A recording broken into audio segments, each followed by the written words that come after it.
Our Father, who art in heaven, hallowed be thy name.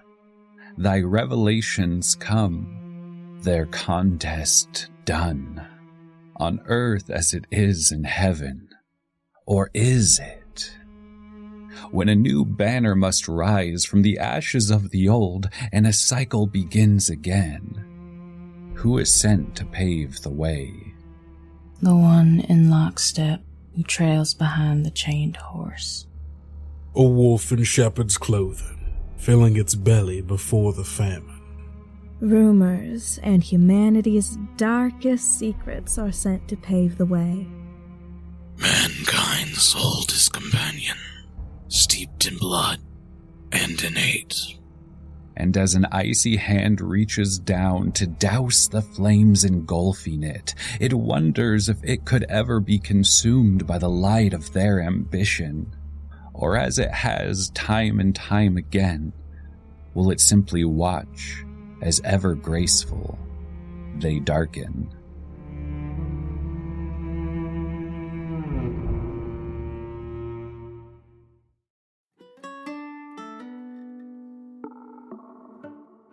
Greetings, and welcome to a special All Our Faults miniseries, Ever Graceful, They Darken, a Monster Hearts 2 actual play podcast by the Tabletop Talespinners Network. I am your humble hostess, Mistress Winter, and as your hostess, I would like to show you to your listening table. Lyrical delights await you, prepared by our very special guest MC, Rahrah, renowned for their award-winning podcast, The Heart is a Dungeon. Their tale-spinning expertise will tantalize your auditory taste buds and leave you hungry for more. But worry not, this is simply the first course. Content warnings for this episode include execution by firing squad and a fire in a church. Shoutouts and thank yous after the show. Chapter 1. Divine Bodies Dancing in Their Orbits.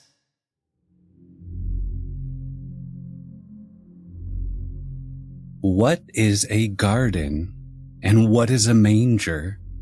If I could roll the stone away from your eyes and resurrect your music before the world changed your singing, I would. I need you to know, as I write this letter in the aftermath of all that happened, that all of us are holy. We just don't always end our stories that way. We see the sunlight land on Willowkept, as though it knows it's only a visitor here. The clouds will come, the gray will come, but in this moment the light has arrived.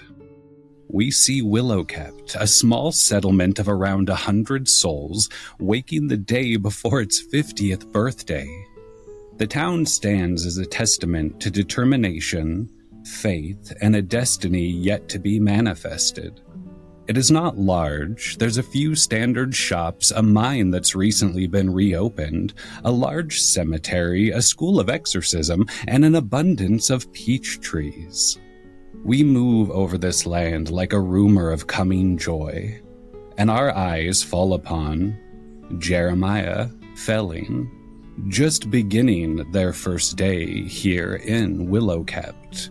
Jeremiah, what do we see when we get to this part of the book and see your picture? Jeremiah is a handsome man. Devilishly handsome, with high cheekbones, slick back hair, and the proper vestments for someone in a position such as he.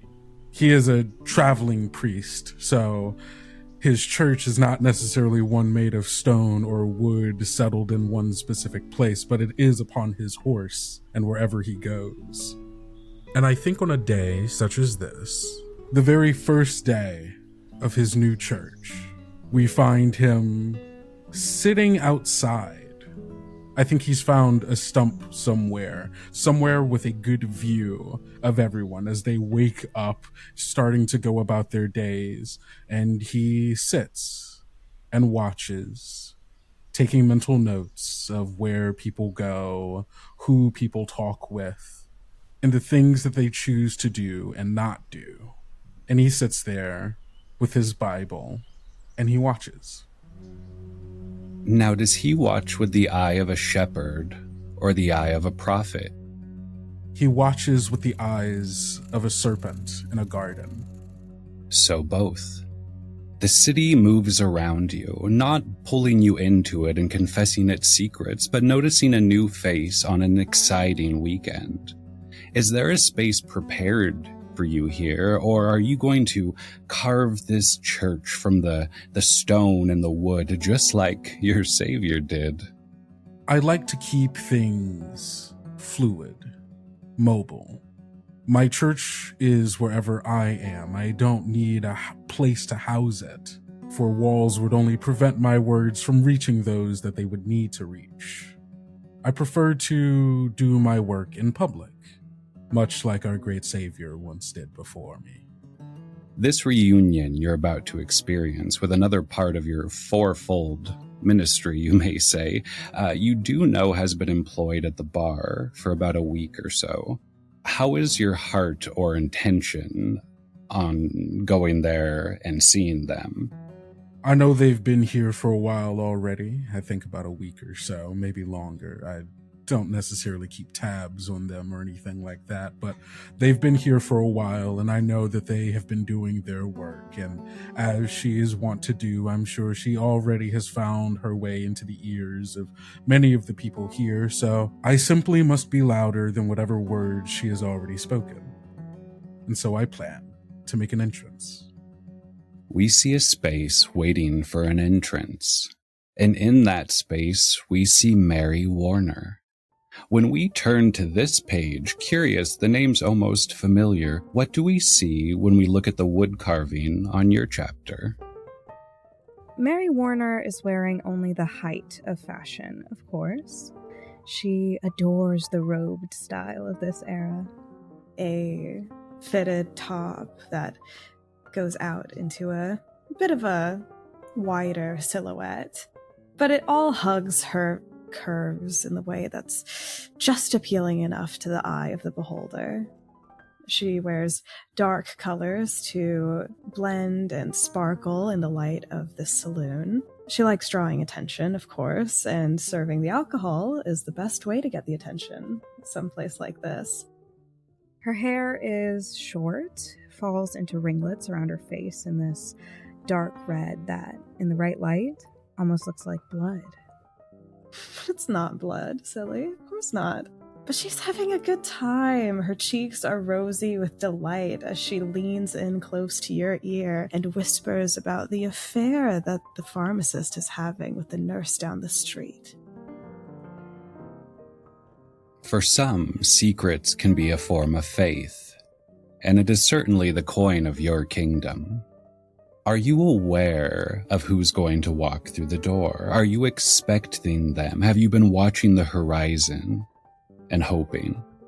Hoping is perhaps not the right word to use, but I expected them no less. It was only a matter of time before some of my fellow believers joined me in this place. I felt it when I arrived, this pull, this emptiness that's begging to be filled with something. I had hoped, perhaps, that I had started to fill it with myself before they would find their way here, but alas, there's nothing wrong with seeing a familiar face. In that exact moment, when the door opens and Jeremiah enters and you two lock eyes, another door is opened elsewhere. As we see a form entering into town, the gates open to welcome visitor and merchant alike for tomorrow's festival, the birthday of the town, 50 years since we've rebuilt this place. V, when we are surprised by your chapter, and especially this wood graving, what do we see on the page when we look at it? On the page, you would see someone, not front and center, not the apple of your eye, the subject of the painting, You see someone average, normal, as if you were walking down your very street to see a neighbor, a friend, a loved one, an enemy, someone who hides in the background. And here, this image is frayed, old, ink chipped, the smell of a forgotten secret rising from the parchment. But walking through here now, strangely in this place that may be a manger, someone who leads in, at her side, a mule. She wears a plain brown dress, clean enough, but nothing to draw too much attention. She looks around the saloon, noting who's here, who's not here. She holds something close in her hand, some slip of paper, something that she has to remember, something she must do. Is coming to this place in this moment, for you, V, a blessing or a duty? This is a duty in its basest sense, like following an impulse. When your brain reads it, you don't think of it as a decision. You simply do. Perhaps all of history has been shaped by such miracles. The three of you see each other as an era comes to an end. Behind you, Theo Blake takes 3 bullets in the chest on a stage as he's executed for a crime. The shots ring out as all of your eyes find one another, knowing something has begun. Seeing Mary across the room here, Jeremiah smiles, revealing that one of his teeth has been replaced with a gold tooth from some injury or perhaps for personal reasons. One could never truly know. And he throws his arms open wide, walking into this space, seeing Mary and going, well, well, well. If it ain't Mary Warner, exactly who I was looking for. Jeremiah Felling, I like to make myself easy to find. Oh, I'm sure you do. And I go to take your hand in the politest way possible. Mm-hmm. And do the gentlemanly thing and go and I give you a kiss on the hand. Mary lets this happen. She likes putting on a show as much as anyone else. Can I get you a drink, Father? Is it now? Well, I'll take a water. Pious as always. Well, even our dear Lord had a drink every now and then, but seeing as I'm on business, I'd like to keep a clear head. Oh, business. With me or with someone less fun? Could anyone be as fun as you? Go on, sit. I'll get you your water. Thank you. And I take a seat here and I'm going to scan the room to see the kind of clientele that make their home here. And you also see V step through the door as it swings behind her like the end of a different era. Seeing V, I again flashes that gold tooth smile and waves you over. V steps forward. I think at first she is surprised at your waving. You could see that she was looking across the saloon as if she wasn't expecting you. But she walks forward, takes a seat. Well, Miss V, glad to see you here. I wasn't necessarily expecting you, but I'm never upset to see a friend. Friend, is that what we are? Well, certainly not enemies. So, why are we here then, Jeremiah? To spread the word. What other work could be nearly as glorious than making sure that we bring the good word to the folks of this town, or to anywhere? And I think that this is a good place to start, at least for now, someplace distant, isolated, hungering for a helping hand. one could say. The glass of water comes down onto the table in front of you. Well, great minds do think alike, after all. Her gaze shifts to V. There's a pause. Kind of looks up, looks down, up again. And what can I get you to drink? I suppose a glass of water would be fine. I really am the most fun. All right, another water. And then I'll come sit down and we can talk business. Of course, of course. And Mary goes back to get this water for her new friend. There's a little hum beneath her skin. There always is when too many of them gather together in one place like this. But it's fine. She comes back with the water, charming smile on her lips as always, and she takes a seat at the table. Here you go. As you sit, somewhere distant and secret, a bell rings.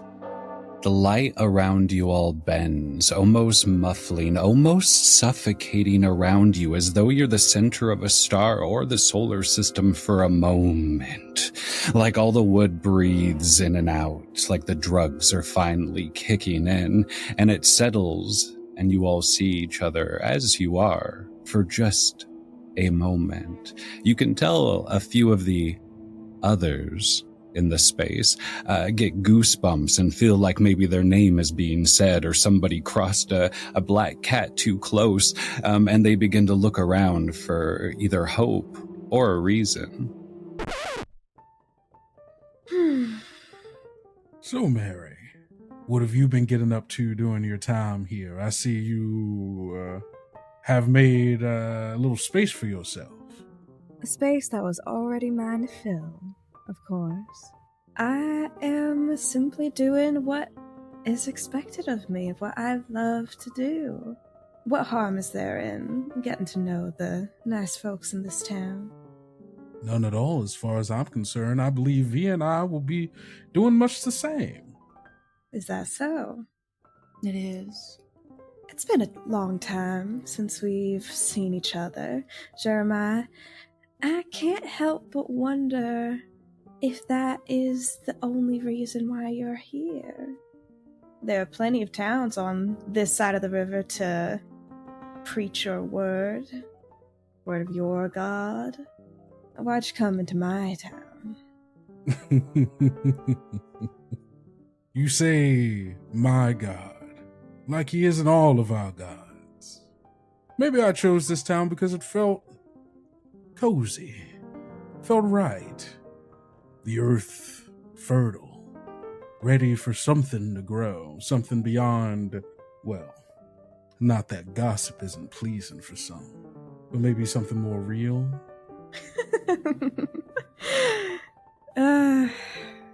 Something more real. And you think that's what you have? Mary, could you roll me a shut someone down, please? 2d6 plus your cold modifier. I would love to. That is a 12 total.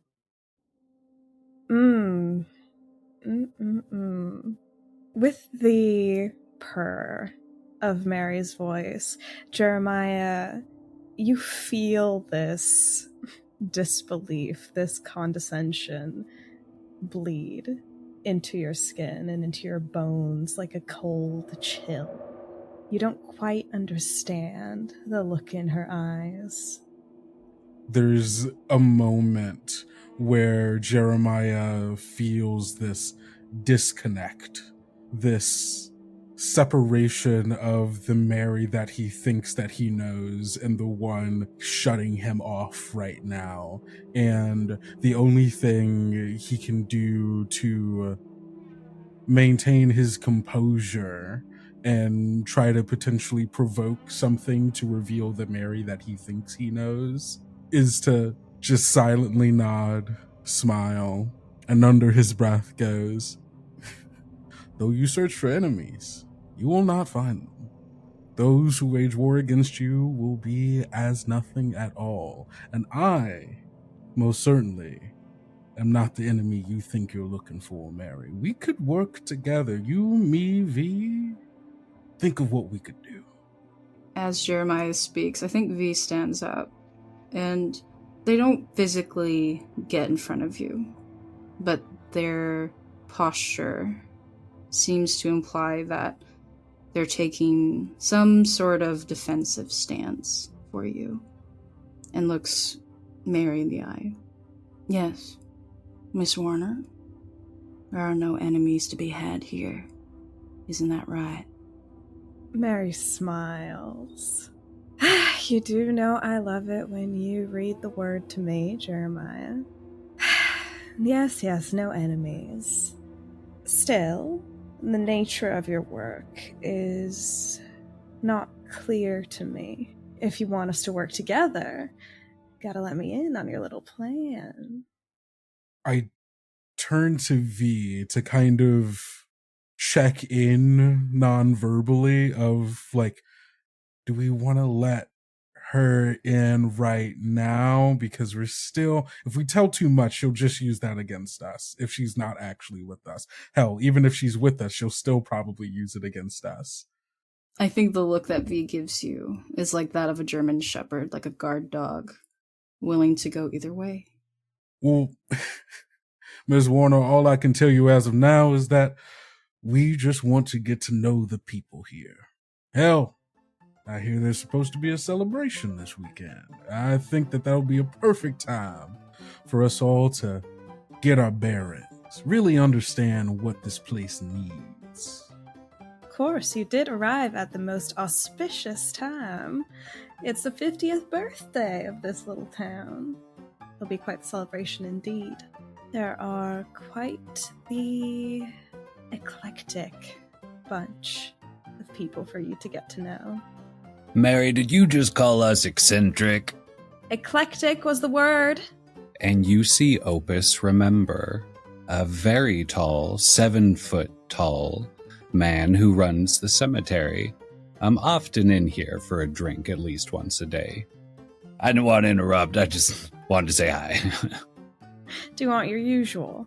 I'd love it, and I wanted to greet the father. I mean, I'm excited there's finally a church focus on our space here. Drinking water, too. It's good to see. Well, of course, my boy. And I turn to look at him, and I immediately, stick my hand out to shake his hand, flashing my gold tooth smile.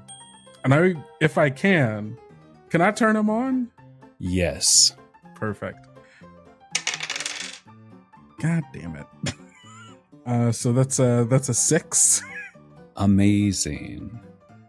That's a full failure. That's not even the 7 to 9. So we will say that Mr. Remember has a string on you. Okay. And I'll mark 1 experience. Yes. And there would normally be a little more of a response on his end for that roll. But because of what you just prevented yourselves from learning, we're going to say that that's enough. As he takes his drink from Mary, I'm like, thank you, Mary. I'll probably see you tomorrow at the festival. Of course, I'll definitely be there. If you save me a dance, I'll pick you up. I will certainly save you a dance. I'm going to be running a little booth on behalf of the saloon, so stop by, get a drink. Oh, I'll go tell all the guys about it. Hey, guys, what... And he wanders off, filled with stories not spread over this land today. I think probably only V and Mary would know this, but there is a quiet and unrelenting anger bubbling up within Jeremiah for just kind of being brushed off by this guy, as my hand isn't still out as if waiting for it to be shaken, but it is I've kind of slowly balled it up into a closed fist and just bringing it to my chin. I bet you want more than water now, huh? Anything that he would say, Mary would just take as a win. And so I think he just silently takes his glass and takes a drink. V, during this moment of activity, of people speaking and having so many ideas, where is your heart or thoughts while you listen and while you wait? V is watching Mary as this happens. She sees this exchange between Jeremiah and Opus, but oftentimes she is lost on the nuance of human connection. Instead, she keeps her eyes on what she deems the biggest threat in the room. And as her eyes glance off of Mary's rosy cheeks, her fitted top, she wonders, hearing that strange echo that rumbles in her ears as if she's placing her palms to them. And I think V would like to gaze into the abyss. What does that look like from the outside? Should someone see V? I think for those noticing, you would notice their eyes flash in different colors. Nothing supernatural, but as if they were changing, as if they flickered with Mary's eyes, Jeremiah's, Opus's, different people that she's met along her travels. Well, if you could roll me 2d6 and add your dark modifier. Holy smokes. That is a 6. You can mark an experience for that complete and utter failure. The abyss shows you nothing, but there is something nearby that would love you to see. And as you look around this saloon, this region, the building's suddenly gone. You just see dry and forest and grasslands everywhere, as though it was early on in its existence. And you see a group of about 13 moving over the hills, all massive in height, 16, 17 feet tall, picking up sheep and creatures as they move through an untamed or discovered land. They all look up as an eclipse begins. And then you see the inside of this wonderful saloon with your coworkers and yourself around a table. V blinks, taken aback. Mary, was it? It sure is, darling. I'm sad to say that I'm not well acquainted with you. I have not been part of the fray for as long as you and Jeremiah have been. Why don't we reset? Tell me, what is it that you desire here? What is it that I desire? Well, you have nothing to worry about when it comes to being new. It's always good to have fresh blood, I think. Too old and it spoils. It gets dull. So, you want to know what I desire? I'm not so different from the two of you. I too have word that I like to spread and share. The nature of the word is different, I suppose. These people, these good, kind, trusting people, they come here because they need to vent and share secrets with the one person in the world who understands. A bottle. I just happen to be that bottle personified. What I do with those secrets afterwards, of course, is up to me. I spread them around as is my will. Sometimes to be of aid to our God. Sometimes for my own pleasure. I get my desires each and every day, sugar. So you hold and contain, pour and spill when you want to. Precisely. What is it that you desire? To serve. That is all that there is. I'm still acclimating to what this is, to what we are. And even now, I'm still grasping at straws. And she'll put down the piece of paper that she had in her hand and slide it between the three of them. And you see written on it, "Let rise the fall." This is my purpose for now, whether it means my death or another's. Well, I certainly hope it isn't your death. We're only getting to know each other. Out the window, you see citizens, neighbors, strangers, all stopping and looking upward as the sky grows dark and an eclipse begins. Seeing these people starting to look up at something and people starting to gather would very much pique my curiosity. Perhaps a door is opening, and well, I open another door to go and see what exactly they're all looking at. The scene is surreal. The skies in the distance are filled with clouds that pass over the meadows and the forests, making the shadows feel long and patient. You see Theo Blake being lowered from where he was shot in a very familiar pose as he's being descended wrapped in cloth to someone below him, and above him the sun goes dark. Some begin to pray, others hoot and holler, some cry. But everyone notices it's impossible to not notice this large of a light going dark. There should be 4 of you here for this, but there's only 3. The 3 of them see this sight. Mary stands next to V, watching as this body is descended from the executioner's stage. And she smiles, a knowing thing. And she looks at V. Even in your absence, I have perhaps laid the stage for your arrival, haven't I? Well, I suppose you have. Assuming this is your doing. I certainly didn't pull the trigger. One doesn't need to kill. I suppose you would know. Words are our strongest weapon. As he tightens up his coat and walks up to this crowd that's gathering and is just going to very nonchalantly, like someone who's on this outer bit of the crowd, going to go up, tap them on the shoulder and say, "Now what in heaven's name is going on here?"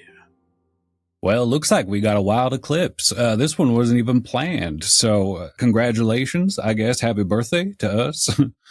Is it a good thing for the light of our Lord to be extinguished on a day such as this? I guess that is a way of looking at it, isn't it? I was moved with wonder at just the mechanics of the universe, but that is also something I probably should consider. And he crosses himself backwards, not being Catholic. Oh, no. I'm a Protestant man myself. You do not need to go around doing such things. It's just, it seems such a shame, or maybe even, no, I don't believe that there are coincidences in this world. No, this is providence. The light of our Lord being overshadowed by the darkness of the moon on a day where a man has been laid to rest in such a place like this. Do you know this man's sin? What could he have done to have pushed this town so to strike off the board one of the Lord's greatest commandments? What is? He shot the man who was praying with his wife, if you understand my meaning. Oh, feigns a shock and is so aghast at this. Says, "Oh, that's absolutely terrible. Well, the bond between a man and his wife is sacred. But so too is the bond between us and our life, the life that the good Lord has given us. And because one man has sinned does not then justify another sin in return. As the good Lord said, we must turn the other cheek." He takes off his hat and drops to his knees in the dirt. V, as our camera blurs and the angles change, we watch you watching. At another point in your life, during an eclipse, you watched a sermon from this same angle. Where was that, and what work was your hand busy doing at the time? This was in my hometown, a place now that I scarcely remember. I remember the sunlight drifting in through slits of gold on the wooden floor. I remember Father speaking about something. A flock, a forest, some a monologue of unity and community, a look that Jeremiah has now, and before V can listen to whatever climax or moral lesson that's at the end of this story, carefully, quietly, just a child at the time, knocks over a candle. And from there, small wrinkle and crumbling of flame that is barely heard at first over the loud projections of the Father. And that golden light then becomes golden smoke, and that monologue is lost to time, to the screams of people leaving. Do you think that's what drew them to you? Your willingness? That I can't say. What is a gear to know about the purpose or function of the machine it resides in? How am I to know exactly what the God, figure of time untold, deigns for this world? I think not only in willingness, but in ability to care or question. Our vision comes back to this man in front of Jeremiah, repenting and being moved of the Spirit, as Jeremiah has one hand on his head and another in the sky, praying for his soul, while Mary watches with arms crossed. Lord, almighty and powerful God, Here it goes. I see what you want from this your child. He who has gone astray, he who has seen your light. Almighty and powerful God, you who made the sun, the moon, and the stars on the fourth day, you who brought the light of Jesus into our life through his words, through his gospel, I pray to thee that you can shine your light today, here in this town when the darkness seems to want to cloud over it. Oh, clever. I ask you on this day to shine a light on this here life, on this desperate son of yours who has seen fit to see the light of the Lord as being something that can be tossed away with nary a thought. Yeah, I keep stalling. I ask you, Lord, to bring clarity, to bring your wisdom, bring your light, not just onto this, your dearly beloved child, but onto this whole town. And if it is me, Lord, if it is me who must be your hand in shepherding your children back into the stables, back into the farmlands of heaven, then so be it. Lord, I lay my hands upon him today so that your light may flow through me and into him. Who's laying it on thick today? Come, my brothers and sisters, please lay your hands on this, your brother. And I'm going to, use dynamic aura, when I make a grand entrance roll plus hot. Amazing. Amazing. Okay, cool. Cool. I hope I roll better than I had before. Ooh, 10 in total. There's something about my words that moves through this space and raises the hairs on the backs of everyone's neck. I think in this moment there is a hollow feeling in everyone here. Maybe it is the absence of light. Maybe it is the sickening feeling of watching a dead man be lowered from his killing place. Or maybe it's that they're finally hearing the words that they really, really needed to hear. And they realize that all this time they hadn't heard it. And now they hunger for it. And they slowly begin to join me one by one, laying their hands on this man. And though by destiny or prophecy, the moon moves, only for you, dear Jeremiah, And light falls on this fellowship between the faithful here in the middle of town, the blood now being cleaned from behind by meager and timid and faithful women who serve the cross in the community. As the light descends and he looks up, eyes sparkling with the hope and the salvation that appears to have arrived. All Our Faults, Ever Gracefully They Darken, is a Tabletop Tailspinners Network production. TTN Creative Director is Emma Kokar.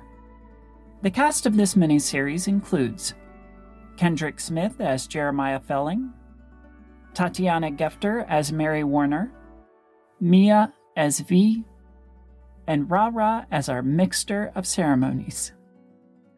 I have been your hostess, Mistress Winter. If you'd like to follow this amazing cast or discover more TTN shows, check out our socials and web links in the show notes. Until next time, may divine glory shine on your hearts. Farewell till then.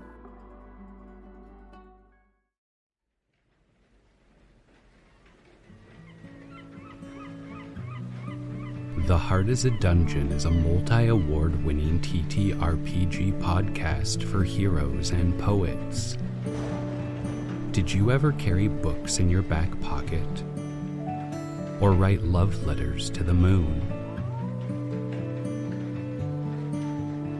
If so, you may find something special in these emotional stories. Every show is at least half BIPOC, at least half femme presenting, and as queer as a bucket of butterflies. The Heart is a Dungeon, for when your soul craves a little strange. Find us anywhere you get your podcasts.